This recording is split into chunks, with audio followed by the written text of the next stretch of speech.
Bollywood actress और BJP सांसद कंगना रनौत के खिलाफ अब कानूनी पेच और उलझ गया है। आगरा की एक विशेष अदालत ने उनके खिलाफ किसानों के अपमान के आरोपों पर मामला चलाने का आदेश दिया है। अदालत ने इस मामले में रिवीजन याचिका को स्वीकार करते हुए निचली अदालत के 6 मई 2025 के आदेश को रद्द कर दिया है और मामले को नए सिरे से सुनवाई के लिए वापस भेज दिया है। दरअसल ये पूरा विवाद पिछले साल 11 सितंबर 2024 से शुरू हुआ था।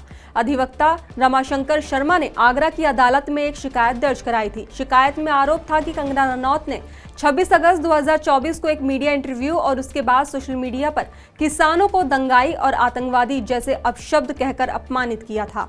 तो वहीं याचिकाकर्ता ने ये कहा कि कंगना के इन बयानों ने न केवल किसान समुदाय को ठेस पहुंचाई बल्कि उन्होंने महात्मा गांधी जैसे स्वतंत्रता सेनानियों का भी अपमान किया। शिकायत में उनके खिलाफ राजद्रोह और अन्य धाराओं में मुकदमा चलाने की मांग की गई थी। मामले पर 6 मई 2025 को निचली अदालत ने शिकायत खारिज कर दी थी। अदालत ने कहा था कि प्रस्तुत साक्ष्यों के आधार पर कंगना पर राष्ट्रद्रोह का मामला नहीं बनता। इस फैसले के खिलाफ अधिवक्ता शर्मा ने विशेष न्यायाधीश सांसद विधायक मामलों की अदालत में रिवीजन याचिका दायर की थी। तो वहीं 10 नवंबर 2025 को दोनों पक्षों की दलीलें सुनने के बाद अदालत ने फैसला सुरक्षित रख लिया था, जो 12 नवंबर को सुनाया गया।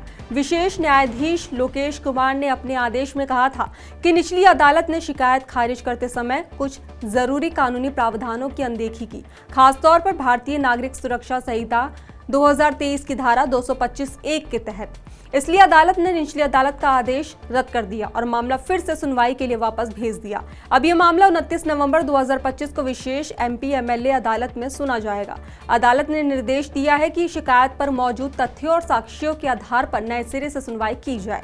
तो वहीं कंगना रनौत का ये विवादित बयान किसान आंदोलन के दौरान आया था। उन्होंने सोशल मीडिया पर किसानों को लेकर तीखी टिप्पणियां की थी, जिन्हें लेकर देश भर में विरोध हुआ। किसानों के संगठनों ने उनके खिलाफ कई जगह प्रदर्शन और कानूनी शिकायत दर्ज कराई थी। तो वहीं कंगना के इन्हीं बयानों को लेकर जून 2024 में चंडीगढ़ एयरपोर्ट पर विवाद हुआ था। बताया गया कि जब कंगना रनौत दिल्ली के लिए फ्लाइट पकड़ने पहुंची तो सुरक्षा जांच के दौरान सीआईएसएफ की महिला गार्ड कुलविंदर कौर ने उन्हें थप्पड़ मारने की कोशिश की थी। कुलविंदर कौर ने बाद में कहा कि वो कंगना के किसान आंदोलन पर दिए गए अपमानजनक बयान से आहत थी। कंगना के साथ उस वक्त उनके सहयोगी मयंक मधुर भी मौजूद थे, जिन्होंने मौके पर हस्तक्षेप करने की कोशिश की। ये घटना देश भर में चर्चा का विषय बन गया था, जिसके बाद सीआईएसएफ ने गार्ड को निलंबित कर जांच शुरू कर दी थी। तो वहीं इसी के साथ विपक्षों ने भी कंगना के इस बयान को लेकर बीजेपी और कंगना रनौत पर जमकर निशाना साधा था। पंजाब कांग्रेस के नेता और पूर्व मंत्री राजकुमार वेरका ने कंगना रनौत के बयान पर सवाल उठाते हुए उनके खिलाफ एफआईआर दर्ज करने की मांग की थी। उन्होंने पंजाब की मान सरकार से अपील की कि पंजाब और किसानों को बदनाम किया जा रहा है। इसके लिए कंगना को डिब्रूगढ़ जेल भेजा जाना चाहिए। उनके खिलाफ सख्त से सख्त कार्रवाई होनी चाहिए। तो वहीं बीजेपी ने कंगना रनौत के इस बयान से किनारा कर लिया था। बीजेपी केंद्रीय मीडिया विभाग ने एक प्रेस रिलीज जारी कर कहा था कि कंगना रनौत द्वारा किसान आंदोलन पर दिया गया बयान पार्टी का मत नहीं है। बीजेपी उनके बयान से असहमति व्यक्त करती है। बीजेपी की ओर से कंगना को कहा गया था कि वह इस तरह के बयान न दे। पार्टी के नीतिगत मुद्दों पर कंगना को बोलने की इजाजत नहीं है। बीजेपी सबका साथ, सबका विकास, सबका विश्वास और सबका प्रयास तथा सामाजिक समरसता के सिद्धांतों पर चलने के लिए संकल्पित है। तो वहीं अब आगरा की अदालत के आदेश के बाद कंगना रनौत को फिर से कोर्ट की प्रक्रिया से गुजरना होगा।